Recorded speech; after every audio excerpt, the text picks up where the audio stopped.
Hola amigos, estamos en Coruña, hoy juego en casa y os voy a hacer uno de esos vídeos que realmente me encantan. Vamos a ver cómo se prepara un 4x4 como este para todoterreno extremo.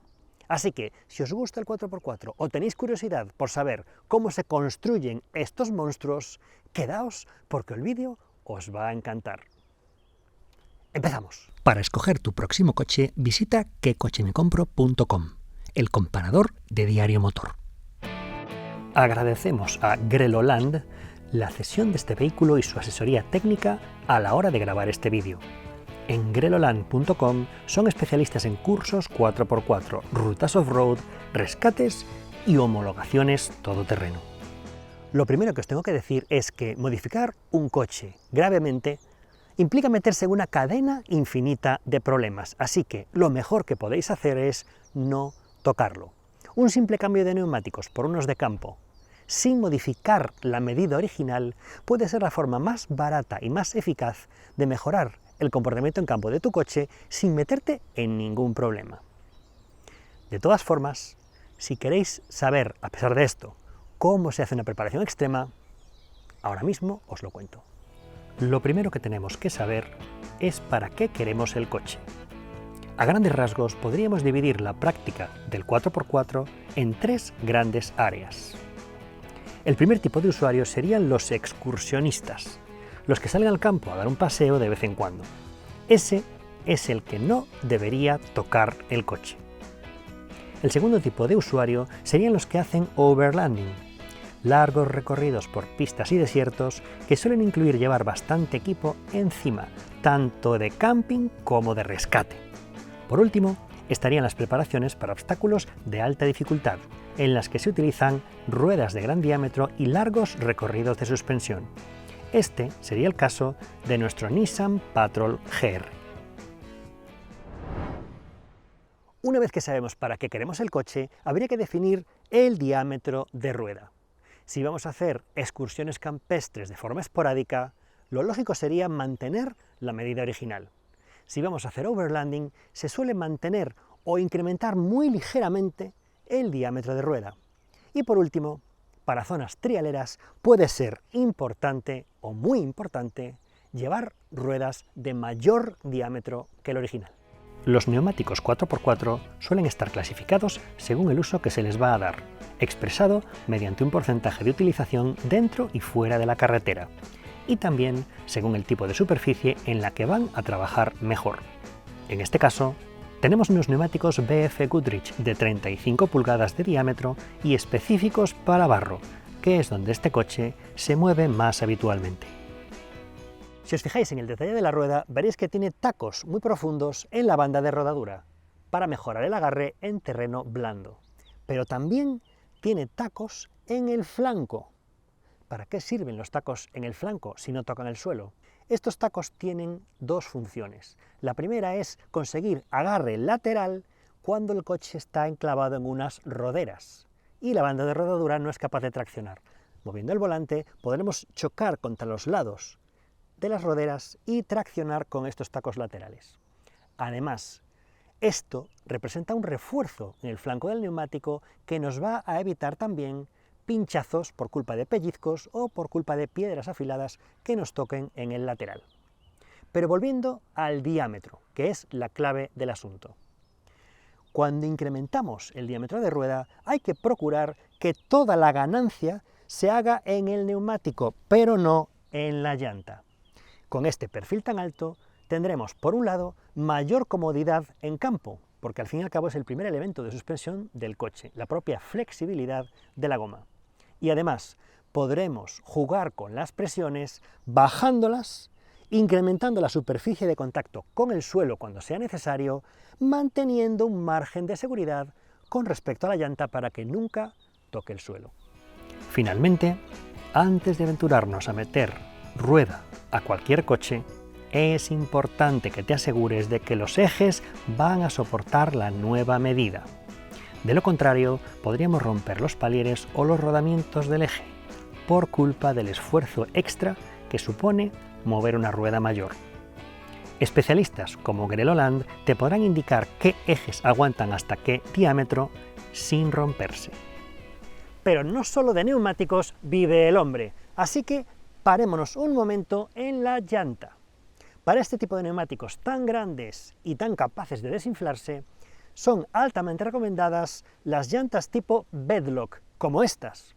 Estas llantas tienen un aro metálico atornillado con infinidad de tornillos que atrapa el flanco del neumático contra la llanta. Esto impide el deslizamiento longitudinal del neumático respecto a la llanta y, sobre todo, impide desllantar si bajamos las presiones. El resto de modificaciones mecánicas se van a hacer en función de la nueva medida de neumático. Si el cambio de diámetro es muy pequeño, la modificación terminaría aquí. Pero para meter ruedas de 35 pulgadas o más, normalmente vamos a tener que levantar el coche, porque no caben en el hueco original. Hay tres formas de levantar la altura de un vehículo. La primera es meterle mayor rueda, y esa forma es la única de separar un eje rígido del suelo, concretamente el diferencial, que es el que marca la altura libre al suelo del coche. Veamos ahora las otras dos formas de hacerle sitio a los nuevos zapatos. La primera opción para hacer hueco a las ruedas sería separar la carrocería del chasis. Para ello se meten unos tacos entre el chasis de largueros y la carrocería, que son una especie de silent blocks y que nos permiten levantarlo unos pocos centímetros, no muchos.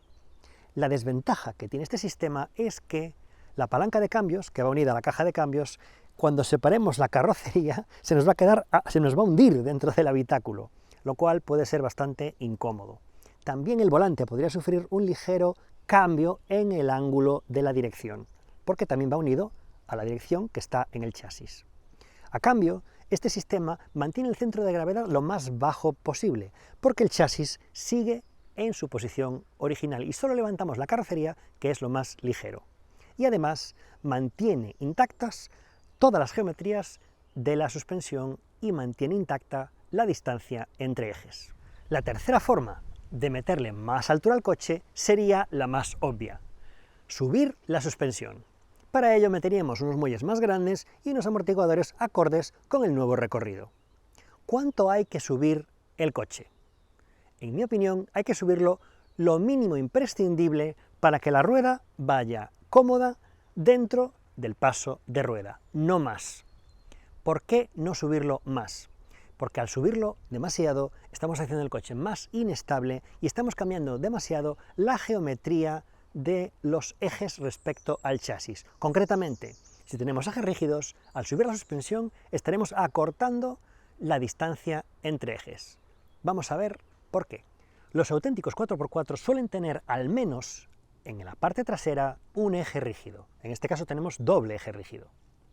Cuando levantamos la suspensión en un eje rígido, estamos acortando la distancia entre ejes, porque estos tirantes que sujetan el eje pivotan en torno a este punto de aquí. Cuando levantamos la suspensión, la rueda gira hacia dentro del coche, hacia delante del coche, por culpa de este tirante. Es decir, la rueda se va a acercar a la parte de delante ligeramente, con lo cual nos quedaría descuadrada con respecto al paso de rueda. Eso es tremendamente antiestético. Así que tenemos que ponerle una solución. La solución puede ser o bien alargar los tirantes de suspensión para volver a poner la rueda en su sitio, o bien cambiar el punto de anclaje y retrasarlo ligeramente. Pero eso también tiene otra consecuencia. Si estiramos los tirantes de suspensión y retrasamos la rueda para volver a centrarla en el arco de rueda, la transmisión ya no llegaría al diferencial trasero, con lo cual también tenemos que alargar el árbol de transmisión para que adopte la nueva medida. En definitiva, un problema nos lleva a otro y a otro. Os decía que hay tres formas de levantar un coche. Dos de ellas sirven para hacer sitio a la rueda dentro del paso de rueda, pero en realidad hay una forma más. Puedes coger una sierra radial y recortar a lo bestia la carrocería. Me parece una salvajada, pero mucha gente lo hace. De esta forma te ahorrarías todo el problema de la geometría de suspensión y también te ahorrarías todos los problemas de la separación del chasis y la carrocería. Eso sí, lo que te va a quedar es probablemente una chapuza. Al incrementar la altura, puede ser conveniente ampliar el ancho de vías para devolver al coche parte de la estabilidad lateral que haya podido perder y también para evitar que las ruedas rocen al girar la dirección. Si vamos a respetar los ejes originales, se pueden utilizar separadores de rueda o llantas desplazadas de diferentes medidas, según el efecto deseado. En este caso, tenemos unas llantas desplazadas en 44 milímetros y el coche llega hasta los 2,10 metros de ancho, justo en el límite para no tener que llevar luces de gálibo. El efecto perverso es que la nueva geometría suele deteriorar las puntas de los ejes, empezando por los rodamientos y continuando por todo lo que venga detrás. Por otra parte, si las ruedas se salen por fuera de las aletas, habrá que instalar aletines adicionales que las cubran, ya que en España es ilegal llevar las ruedas por fuera de la carrocería. Casi sin darnos cuenta, tenemos un coche con unas ruedas gigantes, unos ejes más anchos y una suspensión mucho más alta y de mayor recorrido.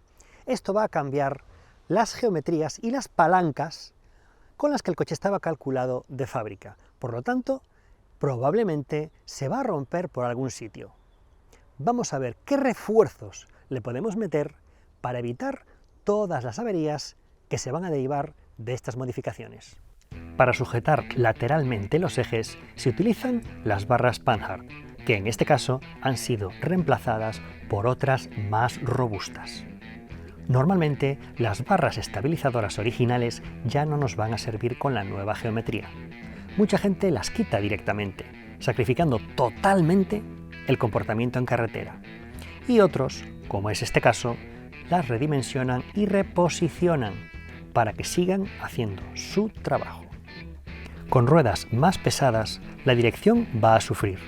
Así que también se han instalado unas barras de dirección más resistentes y un amortiguador de dirección más robusto que el de serie. Veamos ahora qué es un amortiguador de dirección. La dirección de un coche está diseñada para que los movimientos del volante se transmitan al giro de las ruedas. Pero en conducción 4x4 es muy habitual que los obstáculos y los golpes fuertes que llevan las ruedas delanteras se transmitan hacia atrás, hacia la columna y el volante de dirección, con lo cual el amortiguador va a amortiguar y filtrar esos golpes y esos movimientos de volante indeseados, haciendo la conducción 4x4 mucho más fácil y mucho más segura. Además, aunque este coche no lo lleva, suelen verse también muelles de retorno de dirección, cuya función es retornar las ruedas a la posición en la cual van rectas. Con ruedas muy grandes, ese retorno es complicado y el muelle de retorno nos ayudaría a mantener la dirección recta. Sería una especie de dirección Dirabi de Citroën, salvando todas las distancias, pero hecha a lo bestia. Instalar bloqueos de diferencial sería la forma más eficaz de ganar tracción, pero yo no te lo recomiendo, salvo que sepas muy bien lo que estás haciendo. La razón es que un diferencial bloqueado duplica el par máximo que se puede transmitir a cada rueda respecto a un diferencial abierto. Ese es un esfuerzo para el que los palieres no están calculados y que se suma a la tensión adicional de hacer girar ruedas más grandes. Si abusamos de este mecanismo, probablemente romperemos un palier. Para asimilar todos estos cambios, es habitual retocar la gestión del motor, para que ofrezca más potencia y nos ayude a recuperar las prestaciones perdidas. Lo mismo pasa con los frenos, que ahora se nos podrían quedar cortos para frenar con toda esa masa y sobre todo con la nueva inercia rotacional de los grandes neumáticos. Además, los desarrollos del cambio ahora serán más largos y el embrague tendrá que trabajar más duro para mover el coche. El velocímetro que se basa en las vueltas de las ruedas para calcular la velocidad, marcará ahora una velocidad menor a la real. Y el cuentakilómetros medirá menos kilómetros de los realmente recorridos. Estos serían los principales daños colaterales. Con todo, el principal daño colateral que va a sufrir el vehículo es el comportamiento en carretera. Hemos convertido el coche en un camión y ahora se conduce como un camión. El coche está repleto de vibraciones a partir de una velocidad media, ni siquiera muy alta. Además, la dirección es muy imprecisa. Hay un largo recorrido de volante en el que el coche ni siquiera gira. Y el comportamiento en curva lo vamos a comprobar ahora en esta glorieta. Entre el incremento de suspensiones, la deriva de los neumáticos y la imprecisión de la dirección, hay que entrar muy despacio en las curvas. Es una auténtica pesadilla en carretera. Sin embargo, en campo sucede justo lo contrario. Podemos disfrutar del vehículo pasando por encima de lo que sea, sin preocuparnos lo más mínimo por sufrir daños. Como estas ruedacas, pasamos por encima de enormes pedregales como si estuvieran asfaltados. Queríamos mejorar el coche en campo y aquí lo tenemos. Se supone que tenemos el coche modificado y equilibrado con las nuevas ruedas. Y además no se salen de la carrocería ni rozan con nada, ni al hundirse la suspensión ni al girar la dirección. Veamos ahora qué otras modificaciones pueden ser interesantes. Empezando por el frontal, vemos que en este vehículo se ha instalado una defensa delantera de duraluminio. Este tipo de defensas tienen dos grandes ventajas respecto a la defensa de serie. La primera es evidente. Esta defensa es muchísimo más rígida y muchísimo más resistente que cualquier defensa de plástico que traiga un coche cuando lo sacamos del concesionario. Y la segunda ventaja es que, al ser mucho más recortada, nos mejora notablemente el ángulo de ataque. El siguiente accesorio que tenemos en el frontal es el winch, un elemento de rescate esencial en 4x4. Sobre winch podríamos hablar durante todo un vídeo, pero hoy me voy a centrar solo en los, razonamientos o elementos esenciales que hay que tener en cuenta. Lo primero es que hay dos tipos de cables, el cable de acero y el cable sintético. Hay detractores y defensores de ambos y depende de para qué lo quieras usar o tus preferencias. Casi todos los winch son eléctricos, ahí hay poca variedad, aunque también los hay hidráulicos o unidos al motor, pero bueno, casi todo el mundo tiene un winch eléctrico. Se suelen instalar winch que tengan una capacidad de remolque que sea al menos el doble de la masa del vehículo. ¿Por qué el doble de la masa del vehículo? Si con la masa del vehículo ya podríamos levantarlo a plomo en el aire. La razón es doble. Por un lado, la capacidad de tracción de un winch se mide con el cable totalmente desenrollado y sin bobina de cable, con el mismo radio en el eje de giro del propio winch. Ahí es donde hace la mayor fuerza y ahí es donde tiene la mayor capacidad de tiro, pero cuando el cable se va enrollando, la bobina se va haciendo más gruesa y disminuye el par de giro del winch a medida que vamos teniendo más cable enrollado. Por eso se usan winch con más capacidad de arrastre que el propio peso del vehículo. Y además hay otra razón. Puede haber situaciones en las que el coche esté totalmente enterrado y totalmente empanzado, por ejemplo en barro, en las cuales la tracción que haya que hacer sea mayor que el propio peso del vehículo, porque tenemos que arrastrar el barro con los bajos del vehículo a la vez que arrastramos el propio vehículo. Por eso se utilizan winch siempre al menos con el doble de capacidad de arrastre que la propia masa del coche. Otro accesorio importante para circular fuera del asfalto son las luces de largo alcance adicionales. Este coche lleva dos aquí delante en la defensa y dos ahí arriba en el techo. A día de hoy sería imposible homologar ambos juegos porque no se pueden tener más de 4 puntos de luz de largo alcance y dos ya los trae el coche de serie, pero este coche tiene una homologación anterior en la cual, las luces de arriba se homologaron como ornamentales, etcétera, etcétera. La cuestión es que es importante llevar luces de largo alcance adicionales. ¿Por qué si solo voy a circular de día? Porque es muy fácil que te coja la noche en el camino sin querer. Cuando vas en 4x4 no sabes lo que te vas a encontrar y no sabes lo que vas a tardar en salir. Y una vez que estamos circulando de noche por el campo, recordemos que no hay ningún punto de luz y no hay ninguna visibilidad. Por lo tanto, las luces convencionales de carretera se quedarían cortísimas para iluminar, como si fuera de día, justo delante del coche y esquivar piedras, agujeros, etc. Así que yo recomiendo encarecidamente que si vas a hacer 4x4 de forma habitual, instales unas luces adicionales de largo alcance, aunque solo sea por si acaso. Abrimos el capó y encontramos un compresor de aire, al que se conecta esta manguera amarilla y nos permitiría subir y bajar presiones. Esto es muy importante, sobre todo cuando llevamos las ruedas tan grandes, con ese juego que tienen de subir y bajar las presiones para discriminar el tipo de terreno y la superficie de contacto que queremos tener. Si no tuviésemos un compresor instalado en el coche, deberíamos tener un compresor externo, conectable al coche, que nos hiciera la misma función. En este caso, además, el compresor ocupa el espacio que quedaría dentro del vano motor para instalar una posible segunda batería. En este caso, este vehículo no lleva segunda batería. En cambio, lo que lleva es un accesorio que es una batería externa, un arrancador, suficientemente grande y suficientemente potente para arrancar el motor de este coche. De forma que, si por uso de winch, de luces externas o por cualquier otra razón nos quedamos sin batería en medio del campo, podamos siempre volver a arrancar el coche. Ya en el perfil del coche nos encontramos el snorkel. La función del snorkel es elevar la toma de aire, y mucha gente piensa que es exclusivamente para vadear lagos o ríos.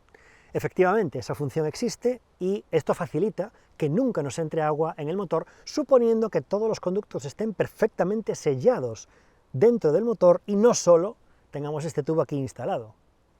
Pero además de eso, el hecho de elevar la toma de aire también nos beneficia en otro sentido. Cuando vamos circulando por zonas de arena o polvo, el aire aquí arriba está mucho más limpio que el aire que entraría al motor en la parte inferior, en la parte del radiador. Eso hace que el coche trague menos polvo y menos arena hacia el motor. Por otro lado, existen, digamos, dos tipos de snorkel. El tubo normal, que hay gente que lo instala hacia adelante y hay gente que lo instala hacia atrás.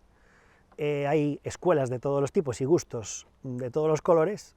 En mi opinión, se debe instalar hacia atrás porque, aunque reste un poco de presión de aire al ir a contramarcha, protege mucho más del polvo y además el tubo es tan ancho que es difícil que le quite potencia al motor, o al menos de forma perceptible. Mientras que si lo pones hacia adelante, iría tragándose mucho más el polvo. Pero habría otro tipo de snorkel, que es el snorkel ciclónico, que lleva aquí un cilindro instalado, el aire entra haciendo un torbellino y centrifuga las partículas más grandes de polvo y arena.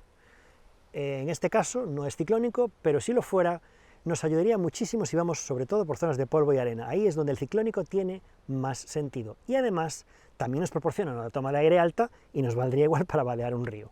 En los flancos del coche nos encontramos las estriberas. Las estriberas que traen los coches de serie son meros escalones para subir y bajar de un vehículo, pero no resisten los golpes ni el maltrato en el campo. Estas estriberas de acero están atornilladas al chasis y aguantan el peso completo del coche, así que actúan como defensas laterales ante rocas que se podrían incrustar en la carrocería si no estuvieran aquí. Son un accesorio muy interesante, sobre todo si vamos a circular por sitios en los cuales nos pueda golpear piedras grandes o rocas fijas en el suelo. Protegen la carrocería y también nos ayudan a subir y bajar. Ya en la parte posterior nos encontramos con una defensa trasera de hierro, aún más resistente que la de duraluminio del frontal. Si es más resistente, ¿por qué no han puesto hierro también en la defensa delantera? La razón es una razón de peso. La defensa delantera tiene que ser de duraluminio porque si no, este coche excedería la masa máxima autorizada en el eje delantero. En cambio, en el eje trasero se puede permitir el lujo de llevar una defensa de hierro, porque atrás no hay motor y el coche pesa menos. Además, esta defensa lleva un portarruedas. Pero ¿por qué instalar un portarruedas adicional si el coche ya lleva un portarruedas en el portón trasero? La razón es que este portarruedas no está dimensionado ni calculado para llevar el peso de semejante rueda de 35 pulgadas. Si la colgamos de aquí, corremos el riesgo de deformar el portón o incluso que se arranque a medida que vayamos zarandeando el coche en conducción todoterreno. Esa es la razón de instalar encima de la defensa de hierro un portarruedas de hierro que aguanta perfectamente el peso de esta rueda, que creedme que es monumental, y proteger así el portón trasero, que ya no lleva ninguna carga. Un detalle más: si vuestra defensa original llevaba pilotos, como por ejemplo intermitentes o luces de posición, hay que reposicionar esas luces en los pilotos que quedan visibles. No podemos perder luces en esta operación. El último accesorio externo que os quiero enseñar es la escalera posterior y la vaca africana. Y para enseñarosla, qué mejor que subirme ahí arriba.